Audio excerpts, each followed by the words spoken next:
મસ્તનું shampoo બનાવી નાખ્યું હતું 24 કલાક શેમ્પૂને આપણે રાખવું પડે એટલે હવે આપણે જોઈએ આપણું શેમ્પુ કેવું છે ને જો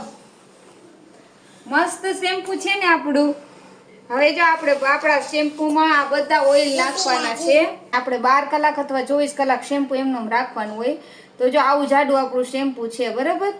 અને એની થિકનેસની તમે જોઈ શકો છો અને હવે આપણે બધાય ઓઇલ એડ કરવાના છે તો આપણે હવે બધા ઓઇલ એડ કરી અને પછી બોટલ ભરી નાખવાની છે તો જો મસ્ત મજાનું શેમ્પુ બની ગયું છે તો ઓર્ડર ફટાફટ કરી દેજો આ આપણું 20 કેરનું જોજોબા ઓઇલ છે એ આપણે નાખ્યું છે જો આપણે કોપરે તેલ લાવી છે ને આપણે ઘાણીમાંથી કઢાવેલું એ આપણે નાખ્યું છે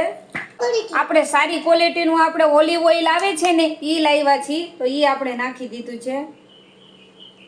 આ છે આપણું ગ્લિસરીન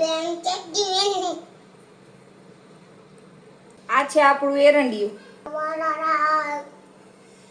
ટી ટ્રી ઓઇલ છે કેમ નથી જતું આપણું બાદામ તેલ છે જો નાખી લીધી લગભગ આપણા ટોટલ 7 કે 8 તેલ થાય છે એ દર વખતે આપણે આપણા શેમ્પૂમાં નાખી છે હવે જો આ બધા તેલ આપણે આ શેમ્પૂમાં નાખી છે ને એના કારણે તમારા વાળ સિલ્કી રહે છે ડ્રાય થતા નથી અને સ્મૂથ રહે છે સારા એવા રહે છે અને કૂણા સરસ તમારા વાળ રહે છે અને જોજોબા ઓઇલ અને ટી ટ્રી ઓઇલ ને બધા એવું કહે છે કે એનાથી આપણા વાળ પણ નવા ઉગે છે એટલે